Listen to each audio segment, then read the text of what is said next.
ముందుగా సనాతన ధర్మ కుటుంబీకులందరికీ కూడా శుభాభివందనాలు. ఈ రోజు నేను మీతో చర్చించాలనుకున్న అంశం దశమహావిద్యలలో 9వ రూపమైనటువంటి శ్రీ మాతంగి దేవి గురించి ఈ రోజు మనం తెలుసుకుందాం. దశమహావిద్యలలో 9వ రూపమే శ్రీ మాతంగి దేవి. ఈమెను ఆరాధించే వారికి వాక్కు, సంగీతం, కళలు మరియు అంతర్గత జ్ఞానానికి ఈమె అధిదేవత.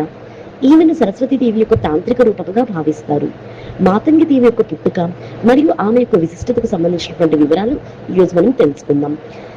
పురాణ గ్రంథాల ప్రకారం మాతంగి దేవి ఆవిర్భావం గురించి ప్రధానంగా 2 కథలు ప్రాచుర్యంలో ఉన్నాయి.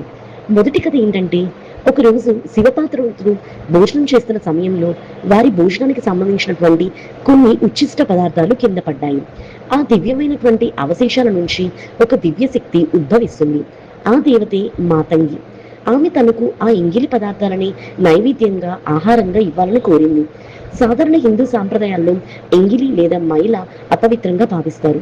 కానీ మాతంగి దేవి మాత్రం ఆ భావనను దాటి సర్వవ్యాప్తతను, ప్రకృతిలోని ప్రతి సృష్టిని సమానంగా చూసే తత్వాన్ని సూచిస్తుంది. శివుడు మాతంగి దేవిని అనుగ్రహించి ఆమెను పూజించిన వారికి సకల ఐశ్వర్యాలు, వాక్సిద్ధి కలుగుతాయని వరమిస్తాడు. మరి రెండో పురాణ గాథ తెలుసుకుందాం. పార్వతీదేవి శివుణ్ణి పరీక్షించడానికి మాతంగ ముని కుమార్తెగా ఒక గిరిజన కన్య రూపంలో ప్రత్యక్షమవుతుంది.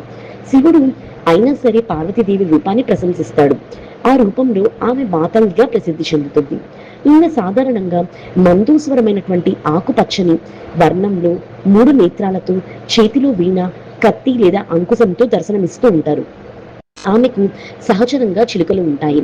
ఈమె మరకతిమణి వర్ణంలో కలదు.